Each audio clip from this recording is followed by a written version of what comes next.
Hello everyone, my name is Rochelle Innocent and I'm the founder and CEO of Project Purpose. Welcome to our YouTube channel. We are a community that is focused on nourishing the intellectual and character development in children. We do that through our parent-child workshops that center around 4 themes. 1, autonomy, 2, self-efficacy, 3, compassion, and 4, self-concept. And we focus on these themes to cultivate perseverance, resilience, and grit in each child. Project Purpose's overarching mandate is to renew and rebuild family, communities, and relationships. Our YouTube channel provides us a space to discuss all topics that touch on families, communities, and relationships with ourselves as well as with others, with a special focus on mental health and education. More precisely, how these institutions, mental health and all things related to psychology as well as education, have played a role and are currently playing a role in our societies at large. What I would love is that our discussions and debates give us a real opportunity to think critically about what needs to change about these specific structures to enable us to live to our bold slogan, support, protect, and empower our children through youth-focused development. In other words, leadership in juvenescence. We have these discussions as a demonstration of the fact that we recognize that valuing our children's leadership potential also translates as recreating and co-creating our environments socially and politically to enable our children to thrive. Now, as is the YouTube convention, please do subscribe, click that notification bell so that you're aware of every time we post. And if you appreciate this content and want to keep that conversation going, please do like, comment, and share this video. Let's get into it. All right, so let's delve into the topic for today.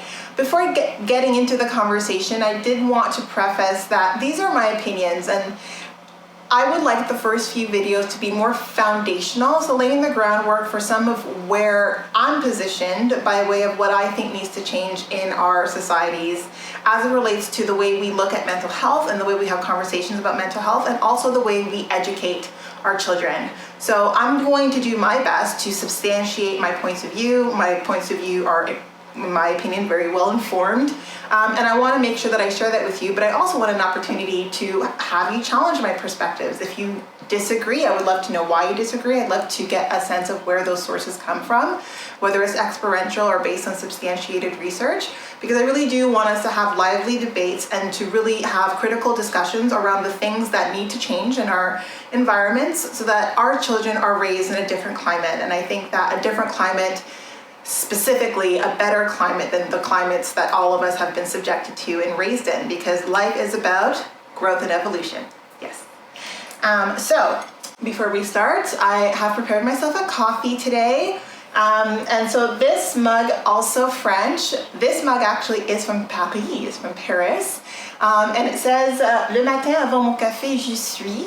And then there are 4 options. So this is pretty much saying, in the morning before my coffee, I am. And then sympa is like happy, de bonne humeur, I'm in a good mood, fraîche, I feel fresh, and then ta gueule, which is a very impolite way of saying to be quiet. And I find this hilarious because I'm actually one of those annoyingly happy morning people, and I think it's just a little funny that I'm drinking coffee out of a mug that would suggest the opposite. So feel free to take this opportunity to pause your video, grab yourself a drink, and let's get into today's chat.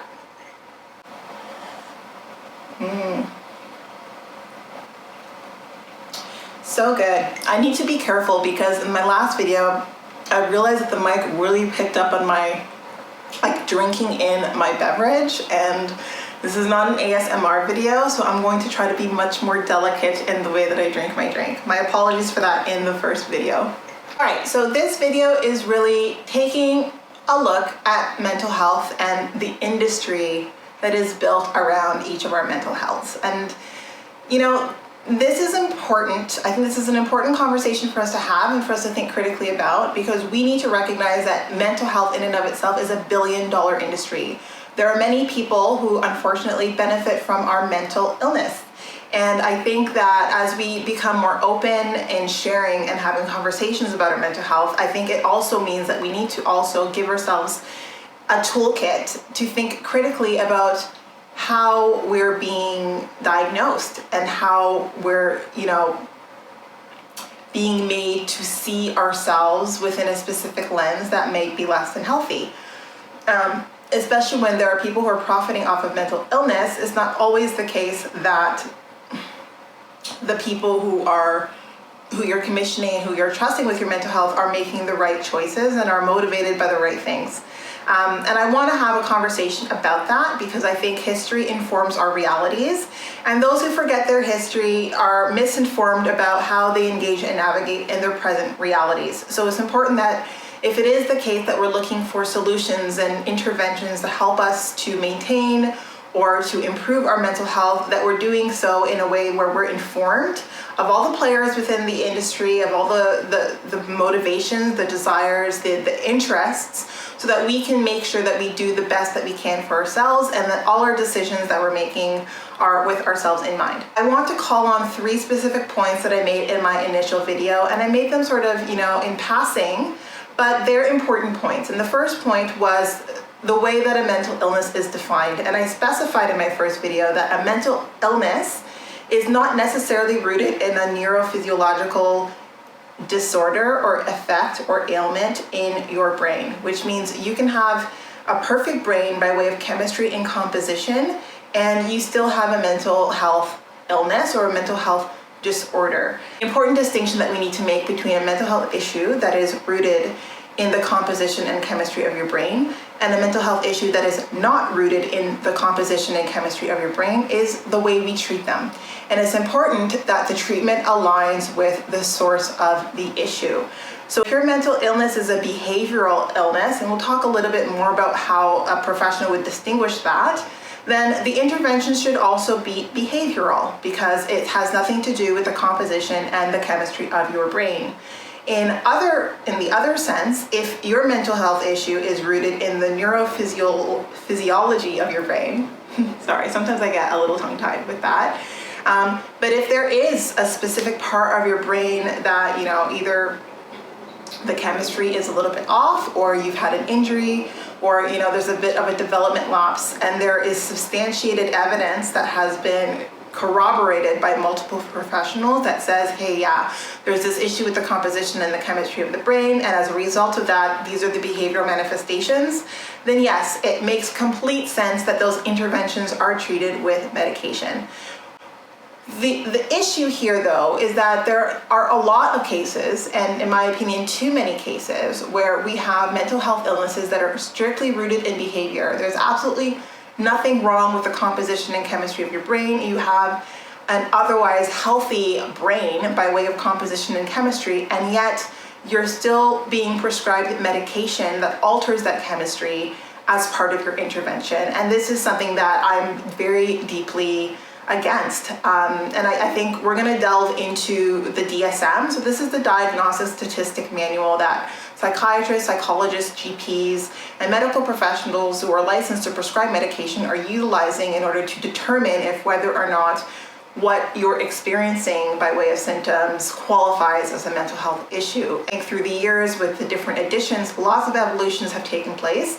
And a lot of those evolutions means that how they're sort of assessing you has become more and more and more open to interpretation. And we're going to talk about why that's problematic in this video. And we're also going to talk about how you ensure that there's alignment. So if it is the case that you have been diagnosed with a mental health issue and it's behavioral, you ensure that, the options that are available to you are behavioral as well, because you don't need to dig into the chemistry of your brain to solve a behavior that isn't rooted in the chemistry of your brain, right? So if it's a cognitive distortion, if it's because of an experience that you've had within your environment, then there are different methodologies that we can utilize that doesn't involve intervening by way of involving medication that alters that chemistry. My very strong position is if you have a mental health issue where if you look at the Diagnostic Statistic Manual, the DSM, it has a behavioral profile, and it will distinguish between a psychological issue that has a neuropsychological profile, that has a behavioral profile, or that has a cognitive profile. And if you have a mental health issue that has a behavioral profile, medication shouldn't be your first, second, or third option. Medication really doesn't have a role to play in a mental health issue that is strictly behavioral. So I guess a good guideline to go by is don't play with your neurochemistry if there's nothing wrong with it to begin with.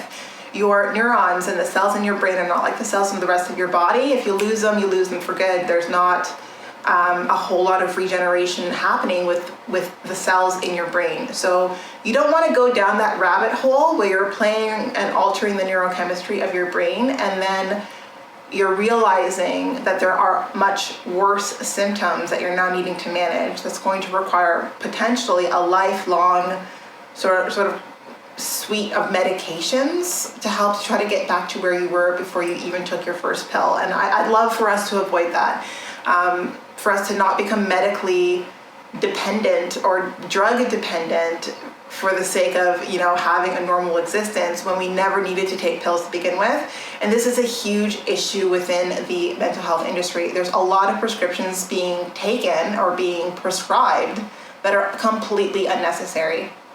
You'll find yourself being offered a myriad of different medications throughout your life, because it will take probably your entire life for you to get back to the neurochemistry, the balance of that neurochemistry, prior to you taking your first pill. And that for me is tragic. That's a tragedy. If someone's mental health issue had nothing to do with their neurochemistry and the prescribing practitioner decided that was the best or the easiest fix, and now you're dealing with a lifelong drug dependency as well. I find that for mental health issues that are rooted strictly in behavioral or cognitive profile, like the cognitive and behavioral profile to mental health issues, CBT, so cognitive behavioral therapies, emotional focus therapies, are the best interventions for those, and they take more time.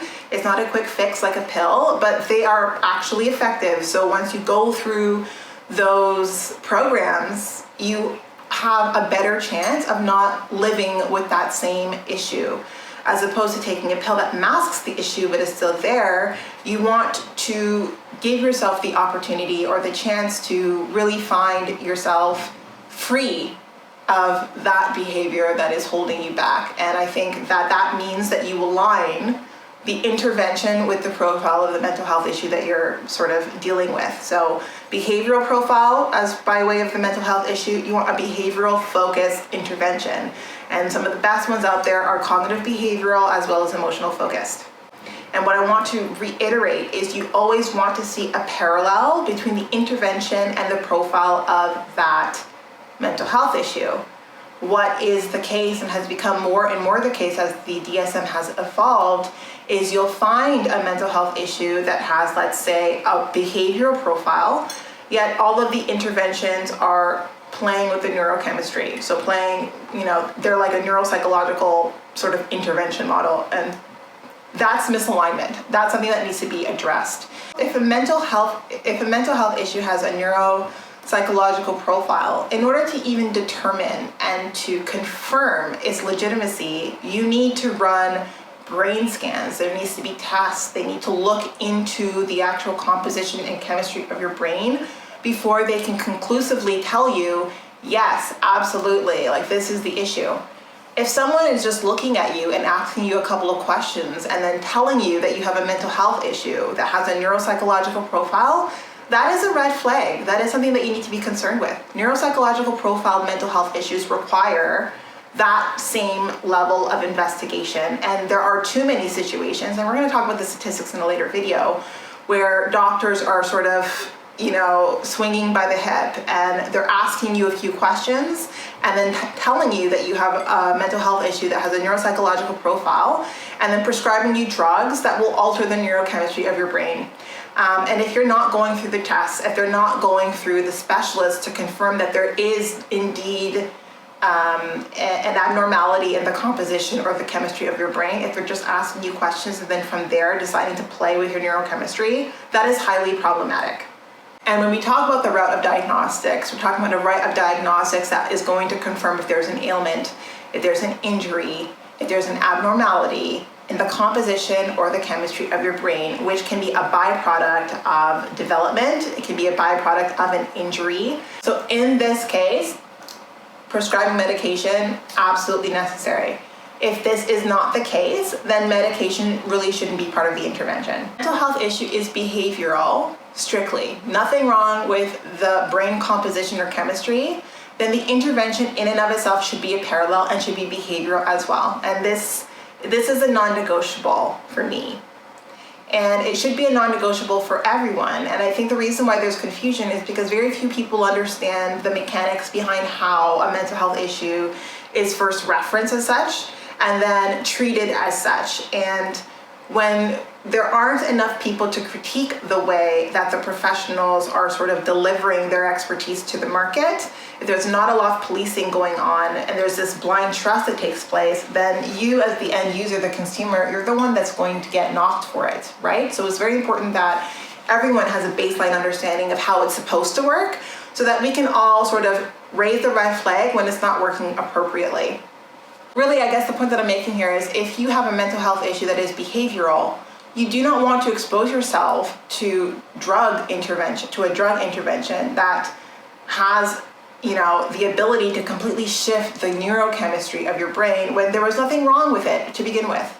You do not play with your neurochemistry unless you absolutely have to. And even when you have to, there are serious risks. You might not even want to. You want to maybe try the behavioral route first and see if that alleviates some of the effects depending on the mental health issue that we're talking about. There is a cause for concern and a need to seek further clarification.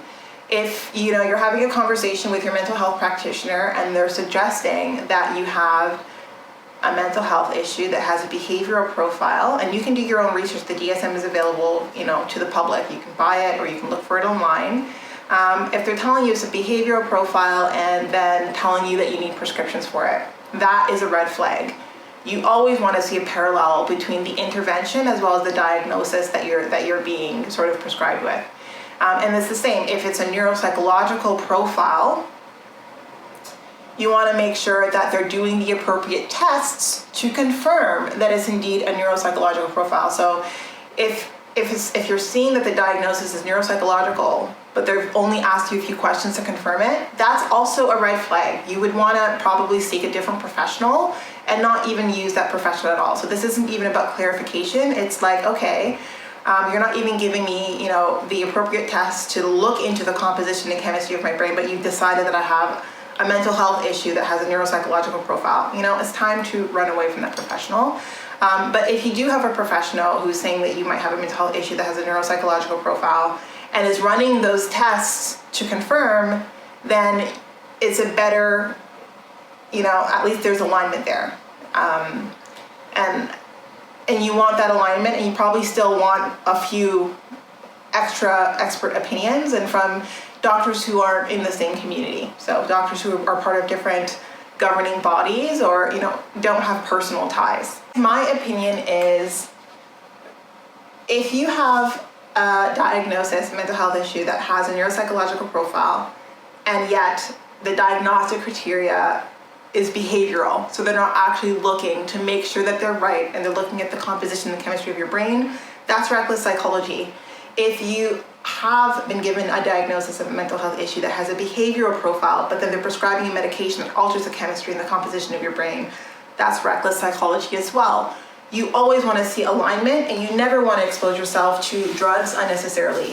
And I think for most mental health issues, they mostly fall within the behavioral and cognitive profile. Those don't involve drugs at all. But what we're finding more in industry is that regardless of the profile, whether it's neuropsychological, cognitive, or behavioral, it's always involving some form of drug intervention.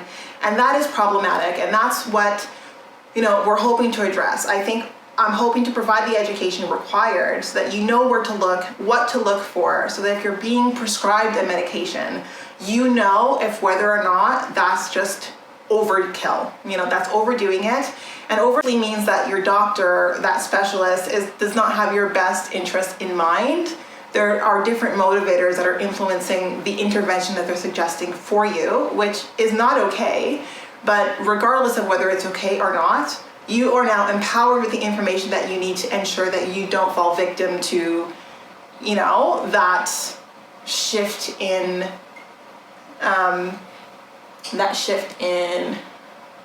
that disconnect in interest. I think I want to create this critical thinking lens where you own the decisions and you don't offload and assume that the professional in front of you cares as much as you do about you getting better. Never assume that anyone cares more than you do about you getting better. You care the absolute most, and then it's up to you to align yourself with people who care almost as much. But don't assume that a professional has good intentions just because they have that title of professional. Give them an opportunity to prove to you that they're professional. I mean, not everyone goes into service industries with the right intentions, and I think that's not me being pessimistic, that's a realistic point of view.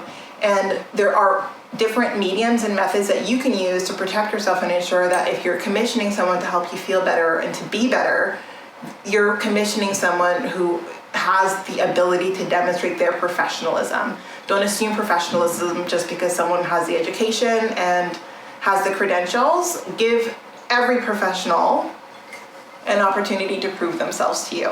Mental health, it's an interesting thing to talk about because the general community doesn't understand the amount of players involved in mental health. We talk about the American Psychology Association and the board members on that association, the people who review the diagnostic statistic manual and the people who decide what stays and what goes.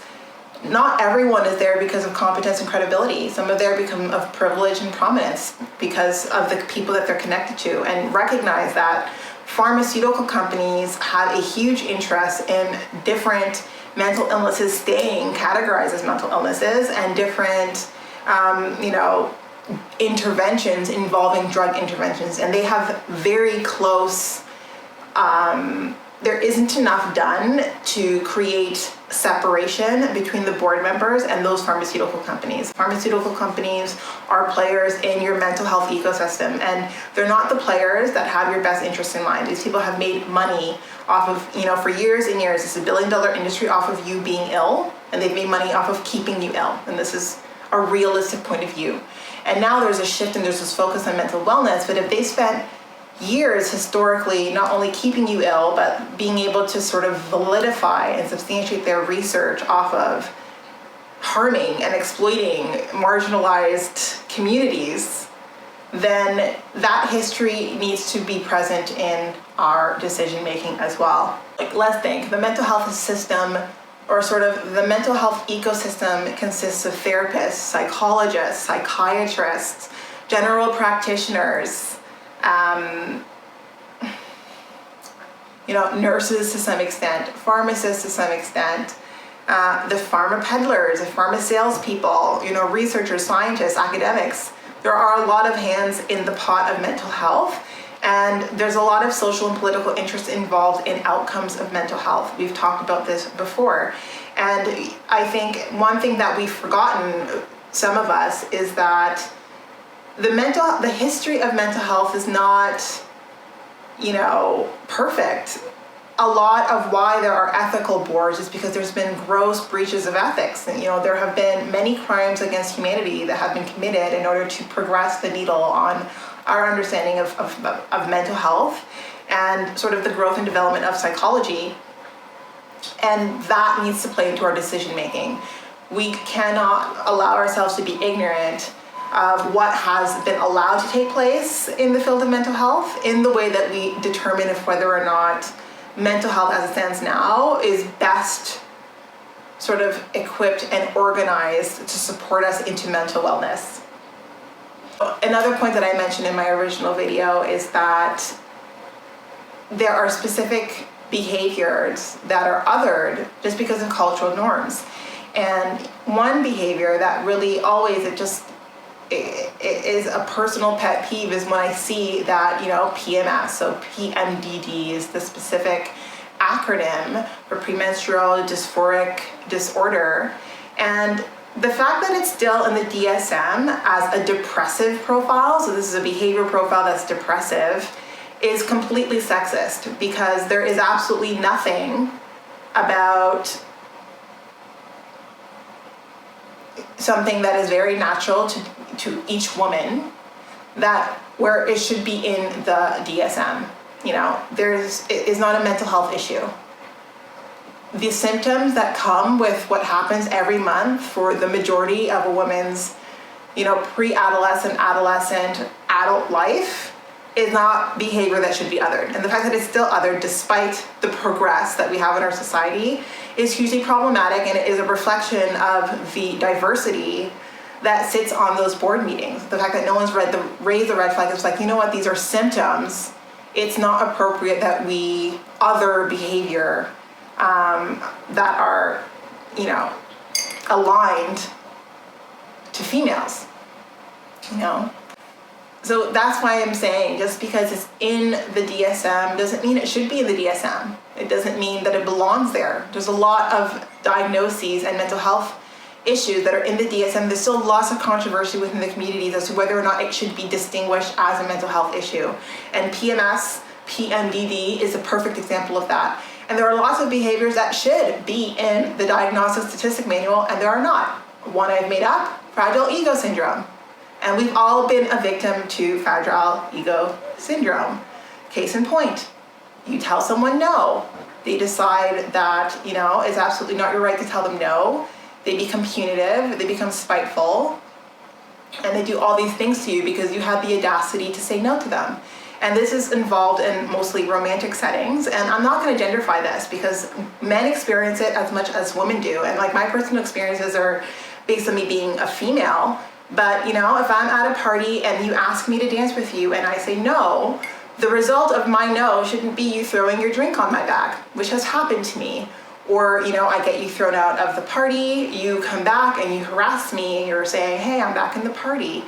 Or even more, like once the party's closed and we're all like heading home, you pelt me with snowballs. You wait outside of the party to pelt me with snowballs because I had the audacity to say no, I didn't want to have a dance with you. That behavior is more than just, you know, toxic masculinity or femininity. That behavior is antisocial enough that it belongs in the DSM, and yet it is not, because only now we're starting to have conversations about how this isn't okay, how, you know, a lot of women especially get harassed and catcalled and have to deal with disparaging remarks just because they've said no or they've declined someone. And for me, if you've suffered the effects of someone's ego as a result of you displaying your right to not want to engage, that is suffering the effects of fragile ego syndrome. And I know men have experienced too, and that's one example that has happened to me.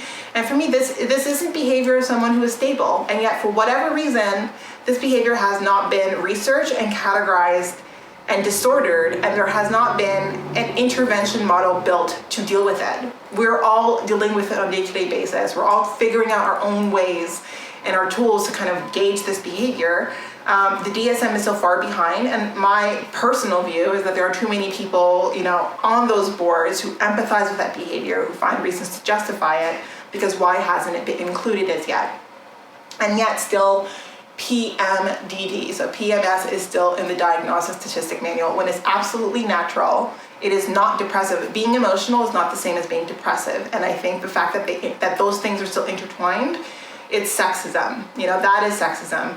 Intertwining emotionality with, you know, depressive attributes is just a way of marginalizing and oppressing women, because emotionality is tied to being a female. When emotionality, as I mentioned in my first video, is part of the human experience. It's not something that is dedicated to women specifically.